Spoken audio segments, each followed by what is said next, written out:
हाय student, भावना Jadhav classes या चॅनेलवरती तुम्हा सर्वांचं खूप खूप मनापासून स्वागत। तर बघा, आपण वाणिज्य संघटन आणि व्यवस्थापन यामधील HSC बोर्ड एक्झाम 2024मध्ये येणारे जे काही इम्पॉर्टंट प्रश्न आहेत तर ते आपण आजच्या व्हिडिओमध्ये पाहणार आहोत। जर तुम्ही चॅनेलवर नवीन असाल आणि चॅनेलला सबस्क्राईब केलं नसेल तर चॅनेलला सबस्क्राईब करा, त्याचबरोबर बेल आयकॉनला सुद्धा प्रेस करा, जेणेकरून यापुढील येणाऱ्या नवीन व्हिडिओची नोटिफिकेशन तुम्हाला सर्वात आधी भेटत राहतील। तर बघा, लास्ट व्हिडिओमध्ये आपण चिटणीसाची कार्यपद्धती, अर्थशास्त्र अशा पूर्ण चॅप्टरचे तुमचे जे इम्पॉर्टंट क्वेश्चन आहेत तर ते मी सांगितलेले आहेत। जर तुम्ही ते व्हिडिओ पाहिले नसतील तर यूट्यूब चॅनलच्या प्लेलिस्टमध्ये ते व्हिडिओ अवेलेबल आहेत। तर बघा, आपण आजच्या व्हिडिओमध्ये विषय वाणिज्य संघटन आणि व्यवस्थापन यामधील HSC बोर्ड एक्झाम 2024 आणि याचे पेपरची तारीख आहे 26 फेब्रुवारी 2024। तर यातील जे काही तुमचे इम्पॉर्टंट क्वेश्चन आहेत तर ते क्वेश्चन आज आपण पाहणार आहोत। तर बघा, प्रश्न दुसरा, संकल्पना स्पष्ट करा। तर प्रश्न दुसरा असा आहे, हा प्रश्न तुम्हाला 8 गुणांसाठी विचारला जातो। यामध्ये एकूण तुम्हाला 6 प्रश्न विचारले जातील, त्यापैकी तुम्हाला 4 प्रश्न सोडवायचे आहेत, त्याला तुम्हाला गुण भेटतील 8।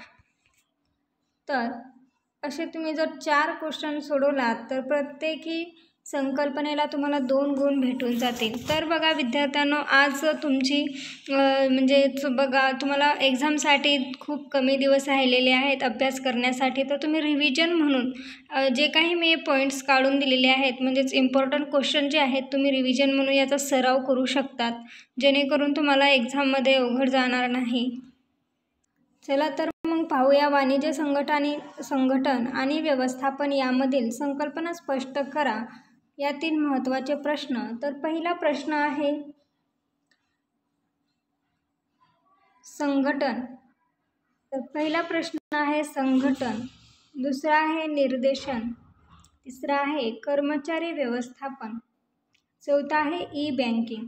तर आता बघा, इथे ई बँकिंग म्हटल्यानंतर तुम्हाला प्रश्न पडतो ई बँकिंग वेगळं आणि इलेक्ट्रॉनिक बँकिंग सेवा वेगळी। तर बघा, ई बँकिंग आणि इलेक्ट्रॉनिक बँकिंग, तर हा पूर्ण दोन्ही जरी क्वेश्चन तुम्हाला विचारण्यात आले तर हे दोन्ही क्वेश्चन एकच विचारण्यात येतात, ओके। त्यानंतर बघा, प्रश्न 5वा आहे लोक अदालत। लोक अदालत याची संकल्पना स्पष्ट करा। त्यानंतर 6वा आहे डिजिटल विपणी, 7वा आहे विश्वस्त संकल्पना, 8वा आहे बाह्य सेवा, त्यानंतर 9वा आहे विपणन मिश्र, 10वा आहे वाहतूक, 11वा प्रश्न आहे ई व्यवसाय। तर आता बघा, इथे तुम्हाला ई व्यवसाय दिलेला आहे, तर ई व्यवसाय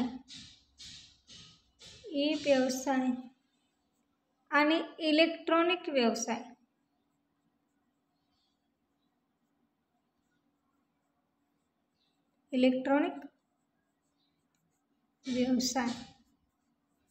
जर अशा पद्धतीने तुम्हाला इलेक्ट्रॉनिक व्यवसायाची संकल्पना स्पष्ट करा म्हणून जर दिलेलं असेल तर कन्फ्यूज व्हायचं काहीच कारण नाही। ई व्यवसायालाच इलेक्ट्रॉनिक व्यवसाय असे सुद्धा म्हणतात। त्यानंतर प्रश्न 12 किंमत, 13वा आहे विपणी, 14वा प्रश्न आहे जनहित याचिका, 15वा आहे बांधणी, 16वा आहे विमा, 17वा आहे संदेशवहन आणि शेवटचा इम्पॉर्टंट प्रश्न आहे व्यवसाय नीतिशास्त्र। तर हे जे काही प्रश्न आहेत एकूण 18, तर हे संकल्पना स्पष्ट करा यामध्ये खूप महत्त्वाचे प्रश्न आहेत। तर याच प्रश्नापैकी तुम्ही अभ्यास करा, तुम्हाला अतिशय सोपा पेपर जाईल। तर बघा, यानंतर हे जे 18 प्रश्न आहेत तर याचा तुम्ही सराव प्रॅक्टिस करून जा। याची उत्तरे जर तुमच्याकडे अवेलेबल नसतील तर कमेंट करून विचारा, किंवा मी पूर्ण स्वाध्याय व्यवस्थितरित्या सोडून घेतलेला आहे, त्याच्यामध्ये याची पूर्ण उत्तरे एकदम व्यवस्थितरित्या दिलेली आहेत।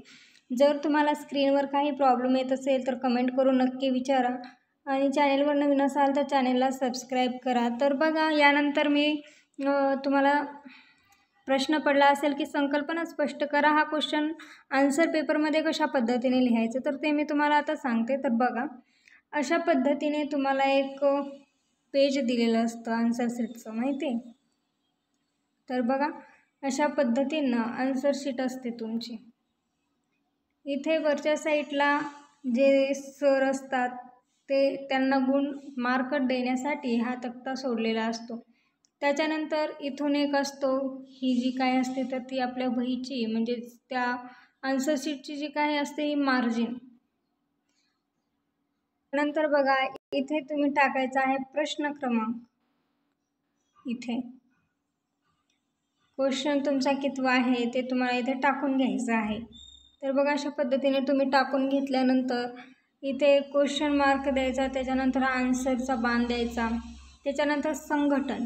इथे बघा आता आपण संघटनची व्याख्या पाहत आहोत. तर कशा पद्धतीने इथे संघटन लिहायचं, असं लिहायचं नाही, अक्षर चांगलं काढायचं. तर माझं स्क्रीनवरती असं दिसत आहे, परंतु संघटन हा असा पॉईंट टाकायचा. तर आता बघा यामध्ये संघटन याची व्याख्या तुम्हाला लिहायला सांगितलेली आहे, म्हणजे संकल्पना स्पष्टीकरणामध्ये तुम्हाला हा प्रश्न विचारण्यात आलेला आहे. तर बघा इथे हा प्रश्न तुम्हाला किती मार्कासाठी आहे? 2 मार्क.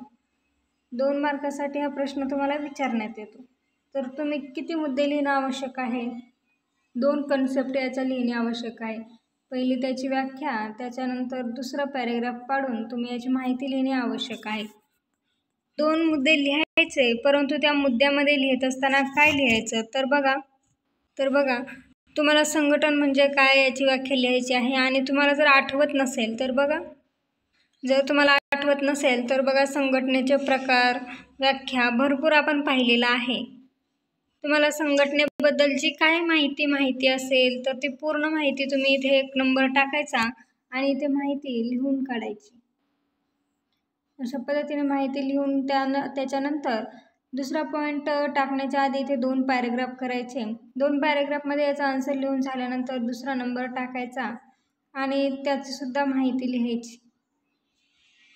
तर यामध्ये तुम्हाला संघटन म्हणजे काय हे आठवत जर नसेल तर मी तुम्हाला सांगितलेलं आहे. संघटन म्हणजे काय? तर संघटन म्हणजे एकत्रितरित्या आणि एकत्रित संघटनेचा विचार घेऊन काम करणं. जर जे तुम्ही संघटनेचे तोटे किंवा फायदे जे काही तुम्ही वाचलेलं आहे, तुम्हाला माहिती आहे, तर ते तुम्ही दुसऱ्या पॉईंटमध्ये टाकायचं आहे.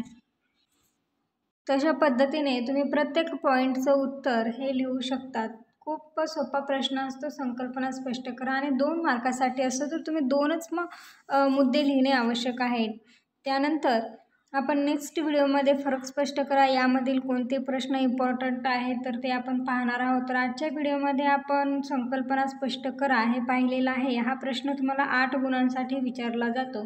तर बघा तुम्ही याचं स्क्रीनशॉटसुद्धा काढून घेऊ शकता. जर तुम्हाला लिहायचं नसेल किंवा तुम्ही व्हिडिओ स्टॉप करून तुम्ही वहीमध्ये तुमच्या लिहून घेऊ शकता. तसेच पुस्तकामध्ये टिक मार्कसुद्धा करून घेऊ शकता, जेणेकरून तुम्हाला वाचताना लक्षात येईल.